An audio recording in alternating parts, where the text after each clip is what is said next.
Hey everyone, this is Mike from the Comic Book Trove here today with another Omnibus review, and today I'm going to be taking a look at a book which I think is long overdue for me to feature on the channel here. This is the Mighty Thor by Walter Simonson Omnibus. Just a truly classic run.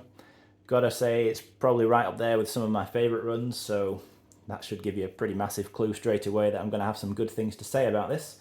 But I'm going to take a look through it today, showcase it, give you an idea of what the book looks like if you're maybe not too familiar yourself or just want to get a better idea of what's in here. But I do believe this is out of print at the moment. I will point that out. I'm pretty sure it is. But I also feel very confident that this will surely be reprinted again at some point. This one in itself that I've got here is a second printing. It had already been printed, I think initially, probably about 10 years ago now. And this book here, this second printing came out in 2017, so that's a fair while ago now as well. So it's probably overdue for a reprint, I would think. Certainly I would be very shocked if it didn't get reprinted again at some point. Dust jacket here, let's just quickly take a look at that. Got a great image here by Walter Simonson featuring Thor and Balder the Brave in full armour. The spine, you get your Mighty Thor logo and a cool image there of Thor with a mighty looking beard. And on the back we get a cover gallery and the contents down at the bottom, so feel free to take a look at those. But basically, with the exception of a couple of fill-in issues, it's Thor 337 to 382 and Balder the Brave issues 1 to 4, which was a mini-series featuring, surprisingly, Balder. The hardcover itself, we see the exact same image as on the front of the dust cover that I've got here, and the spine is identical as well, no change.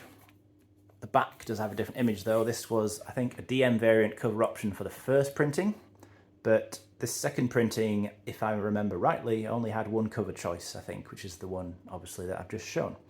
But both images by Walter Simonson, both pretty cool. I do like this one maybe a little bit more just because Beta Ray Bill's on there, and I think he's pretty awesome. And he is introduced very quickly in this run as well. And with that, I'll give a spoiler warning, just in case you've never read Walter Simonson's Thor, and you don't want to see/hear me talk about spoilery things, because I will go into this in some detail. I'm not going to try and talk about everything. It's a huge run, you know, there's a lot of things you'd have to talk about to try and cover it all. Just fair warning, I guess.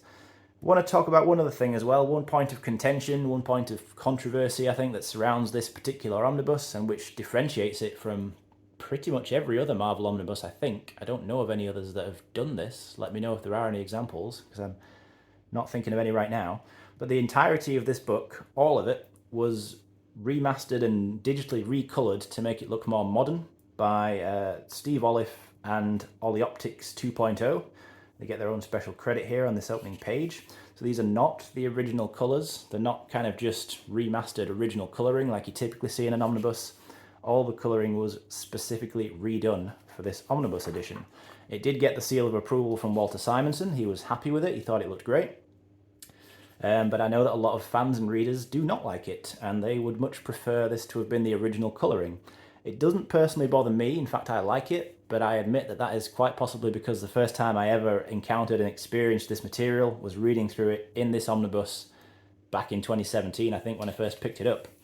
And I've reread it, through 2 or 3 times since then, and I personally very much enjoy it. But if I'd experienced it with the original colouring first, and then had to get used to it all having changed in here, perhaps I'd feel differently, and I can understand really why you might feel that way. I've just paused here on this introduction by Walter Simonson. This is quite an interesting read, just talking about how, how much he enjoyed working on Thor, and how crazy it is for him to think that now people hold this as one of the all-time great Thor runs. Just him being a bit humble, I guess. But let's jump in then. So, as I say, you will see, if you know about the original colouring, then all this will look different to you, I'm sure. I do think the colours are very striking, though, very vivid, and I do enjoy what they did with it. If it didn't look good, I didn't think it looked good, I would say so, but I do personally enjoy it. But feel free to disagree with me on that. I know that there will be people who don't like it. Really cool, interesting opening though. You get a sinister, fiery figure doing some work, and straight away Simonson had immediately foreshadowed something that was to come.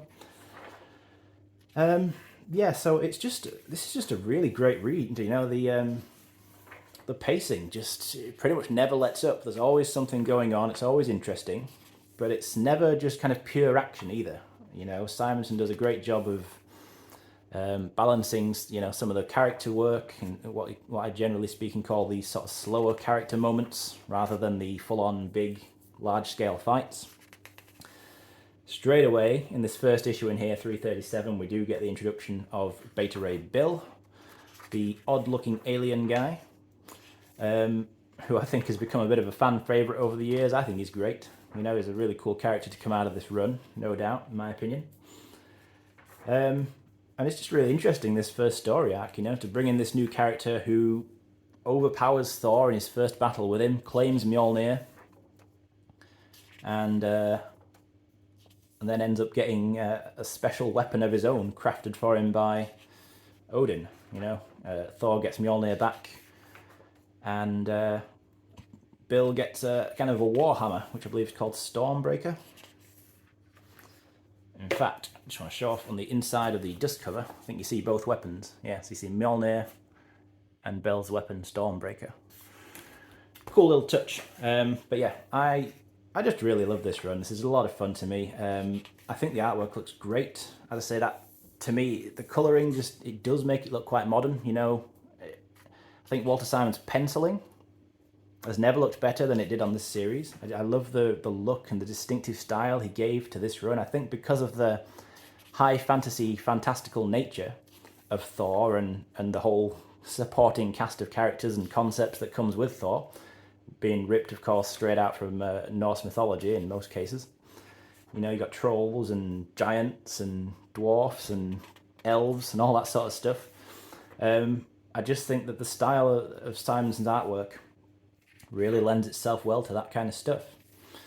But more so than anything, he just creates a really fun story. We see lots of big, as I say, big large-scale battles. There's definitely high stakes at times. Plenty of monsters. One thing that Simonson did do away with quickly as well was the idea of Thor's alter ego, Dr. Donald Blake. He pretty quickly drops that. And then there's a very tongue-in-cheek kind of ongoing subplot where Thor is quote-unquote in disguise as this guy here. I think what's he call himself? Carl Sigurdsson or something like that. But it's basically just him not really making much of an attempt to disguise who he is, because he still obviously looks massive and he's just trying to wear normal clothes. The whole thing seems like a bit of a cheeky wink to the whole Superman Clark Kent level of disguise. In fact, I think in one issue in here there is a joke where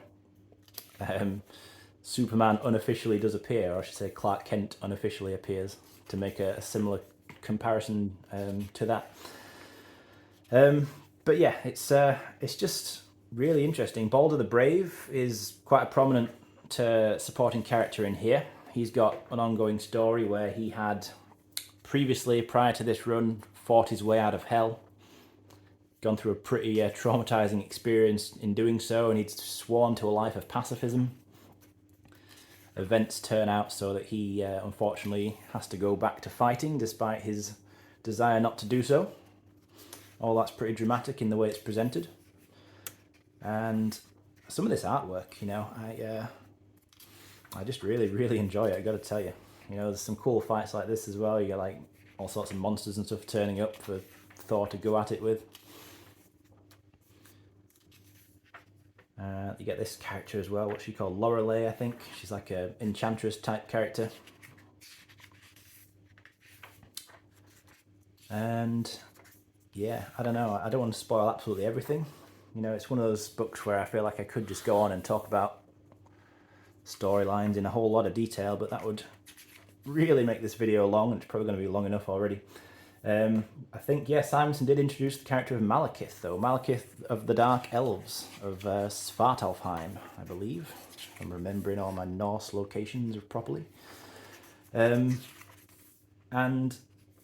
certainly he's a character who's pretty interesting in here. Of course, we get Loki as well, pretty much goes without saying. In any kind of long Thor story arc, you're going to get Loki turn up. But yeah, Walter Simonson created this character of Malekith, who I think in more recent years is perhaps best known for his involvement in Jason Aaron's run on Thor, which is almost as epic as this run. Very close. If I were to rank Thor runs, it would be hard, honestly, to tell you if I prefer Simonson's or Aaron's run. But Malekith features prominently in both of them, you know, and I think Jason Aaron made no secret throughout his run. There were many Easter eggs and references that referred back to Simonson's stuff. And if you'd read this run and then read that run, chances are you would have noticed a fair few of those. But I think pretty much everyone, certainly who's written Thor, has had to acknowledge the legacy of Walter Simonson in making this character. It was really like just the first truly excellent run on Thor. I suppose that's the easiest way I can put it, at least in my opinion, and I think in the opinion of others as well. You know, you can go back and look at the original classic stuff with Stan Lee and Jack Kirby, obviously, and then John Buscema came on after that, and there's some great concepts in there and some good individual stories, no doubt, but it's just the consistency of the quality within this run. I think it was the first time that it had been just this great within Thor comics specifically. And, you know, this first 10 or so issues is really building up to a big confrontation with the shadowy, fiery figure we saw in the very opening pages of the book, who turns out to be Surtur, who has been crafting his giant sword with which he will try to destroy the world, or some such apocalyptic plan, something like that. So that all, you know, ends up in a confrontation with him. In the meantime, we've already seen Malekith's been introduced, and he's got schemes of his own. Here we get Surtur building towards the big fight with him, because it turns into a whole large-scale battle between Asgard's forces and Surtur's forces. Here's that cover used on the back of the hardcover. Beta Ray Bill, we see, you know, he's getting involved. He pretty much becomes a fast ally and friend of Thor's. I think that he's one of the best additions to Marvel's Thor kind of mythology and continuity, etc., whatever you want to call it, that there's ever been. I think he's a great character. He also has a kind of ongoing will they, won't they sort of romance with the Lady Sif. That's pretty interesting to see where that goes in the end. Of course, we've got the Enchantress. So this is Lorelei. I think, is she Enchantress's sister? I think. I'm sure she is. I'm trying to remember. I don't know. It's been quite a while since I did last read this, to be fair. And it is a lot of stuff to remember. You know, it's a huge run.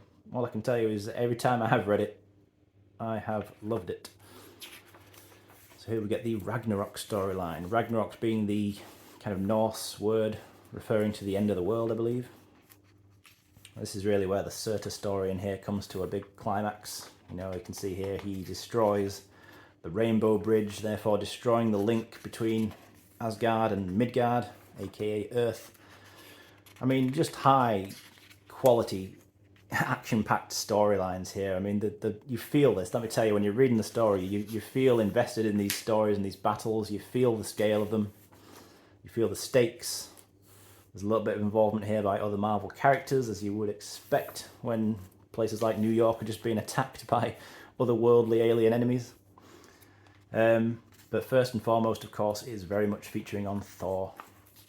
I love this story. I think it's great. I mean, this is nearly 400 pages, so it's a lot of build-up that lead to this, you know. Simonson took his time to really build this up and tell a great story. There's a final scene as well where, see if I can find it, but Thor and Odin and Loki all kind of team up to take on Surtur at one point.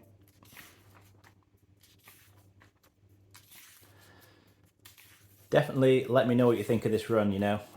As I'm flicking through it here, I'm just like page by page. I'm just kind of remembering how great it is. This is that final battle I told you about here. This is where, yeah, we get the big showdown with Surtur, and seemingly as well, dramatically, Odin kind of falls to his death, and it's certainly not clear as to whether he has actually died or not. It certainly seems like it, because he disappears for the rest of this run, pretty much. In fact, I think for the entirety of the rest of this run, I don't think Odin comes back. So you don't know for sure if he did die, but certainly he is gone, and they have to deal with his absence. Thor personally has to deal with it. Asgard as a whole has to deal with it. But I mentioned at the beginning that Sal Buscema comes on to the art to do the artwork, because for this first chunk of the book, this is Simonson both writing and penciling. But as of this issue, I believe, 355, I think this is where Sal Buscema comes on. And this is a really interesting bit of work on this run by Sal Buscema. I think it just shows how adaptable of an artist he is, because he's clearly making conscious efforts to mimic Simonson's style, which he had already established, obviously, on this book, and doing a really good job, you know? You can tell, obviously, it's not Walter Simonson, but it looks a lot like it. And this is not really a style that I'm aware that Buscema had drawn in before. But it's a cool story. I actually really kind of like that. It's like a one and done story. It's one of my favourites in the whole book, actually. But yeah, then we get back to it. And very shortly after that, although he was just credited as guest penciler there, Sal Buscema does return as regular penciler, with Simonson just focusing on the writing duties for much of the second half of this book and this run. So the next kind of thing that starts to be built up is really pushing Malekith further to the forefront as the new big villain. So with Surtur and that storyline largely out of the way, next up we see, you know, ongoing schemes of Loki. As I say, that's just kind of persistently going on throughout the book.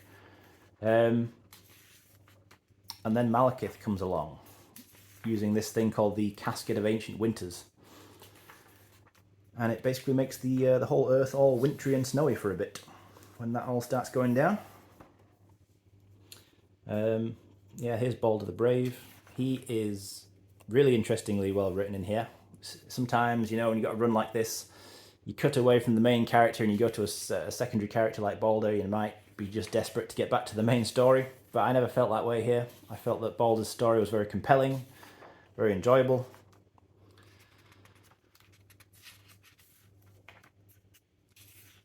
And I think actually we're getting to such an amazingly epic storyline that's collected in here. This is where I'm jumping around a bit, you know, I can't help it, you know.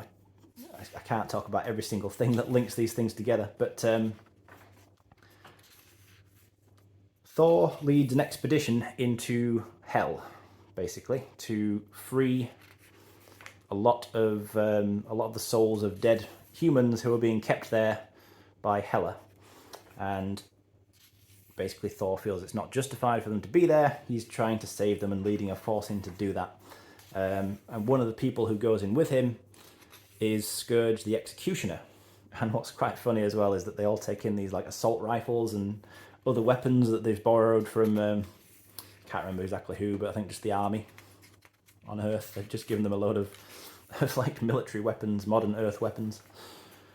And here's where you get this excellent scene, this scene that was adapted a little bit in the Thor Ragnarok movie a few years ago. But just one of the most memorable set of sequences of panels and comic book scenes that you're ever likely to see. I think this is an absolute classic. It's where Scourge takes on a huge amount of Hell's forces by himself with 2 assault rifles, manages to fight off loads of them before eventually falling in combat. And this is one of my absolute favourite pages in comics, along with the simple but beautiful lines here, where he stood alone at Gallabrew, and that answer is enough, coming as the climax of that scene. Love that sequence, just very, very memorable, powerful stuff. And yeah, probably that character's most memorable moment overall in his entirety of publication history. Yeah, so yeah, just great stuff. Honestly, I love it. And as I often say when I'm doing reviews like this on the channel, it's always true, especially with some of these absolute top books that I have, some of my favourite stuff. Just want to reread it. I want to go through it again. We've got the Frost Giant storyline here, I think. This is where Balder's been captured by the Frost Giants. Where are they? Is it Jotunheim? Yeah, I think so.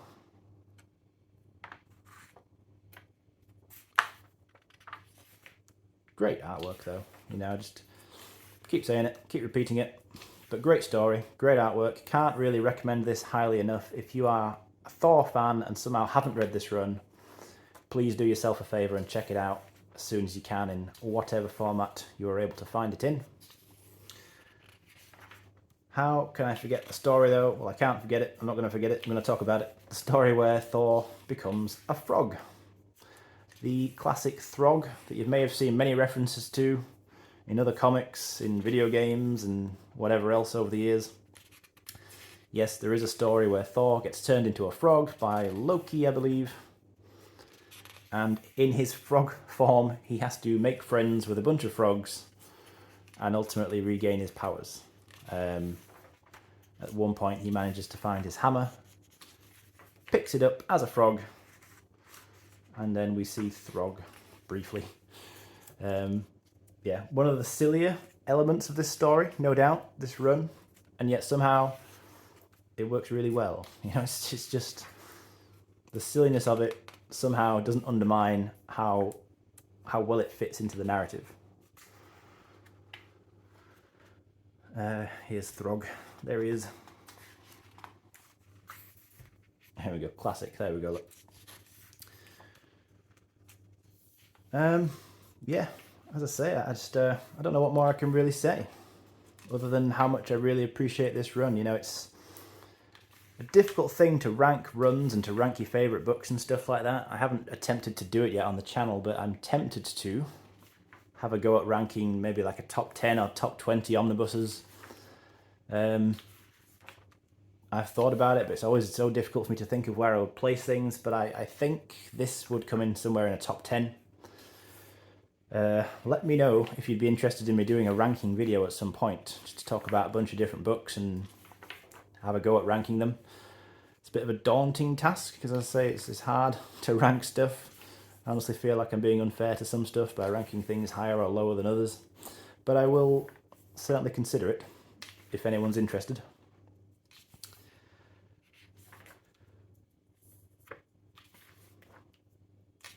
Getting to the end of the run now, though. One thing I will just say about this particular book, though, I haven't really touched upon this so far.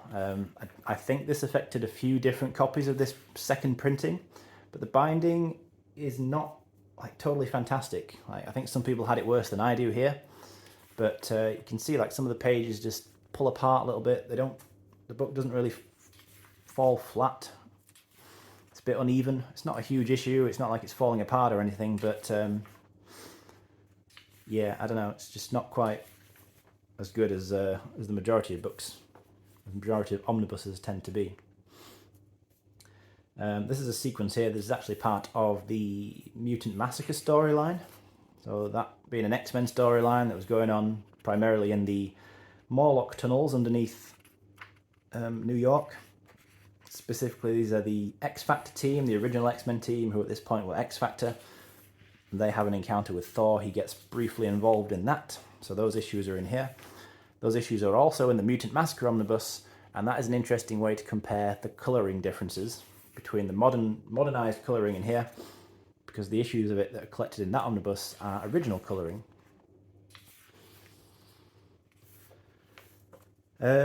But I do just want to shift ahead and just quickly look at the final couple of issues in here before I finish off this review and overview, showcase, whatever. The big kind of fight that comes at the end, which is just another exceptionally well presented comic book in this run, and one of those that's right up there with, I think, some of the best individual comic issues ever presented. Comes at the end here.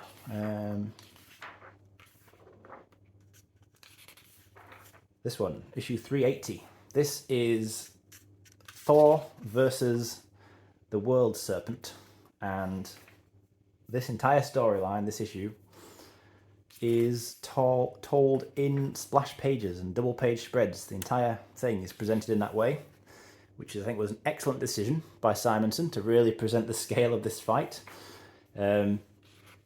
Because this is just a massive, huge confrontation with some very dynamic artwork.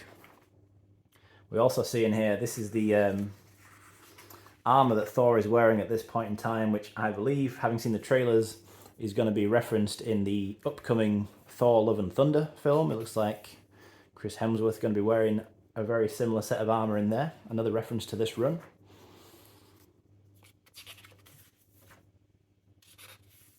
And yeah, as you can see, just splash page after splash page of really cool artwork, all this by Walter Simonson.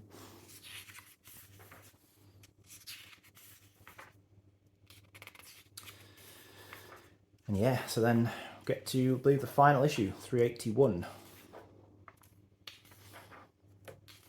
Basically an issue where Simonson pretty much wraps everything up pretty neatly. You know, this is one of those runs that has a pretty good end. In fact, that wasn't the final issue, 382. Is this the final issue? Or is it 383? No, 382. Yeah, this is the final issue.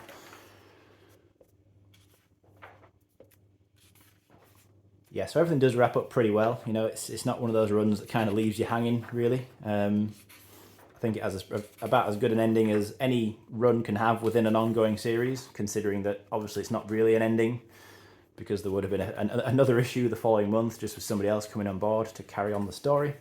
So you can never really end things, so to speak, within an ongoing series like this, but you can have a sort of, I don't know, you can have a kind of farewell moment, I guess, where a creator can conclude their story in such a way as to kind of say goodbye to everything. And that's exactly what he does here on this final page, you know, which works very well. And then we get some extras in the back. You know, pretty cool stuff. A lot of artwork by Simonson. The Throg again, love that. Character sketches, designs.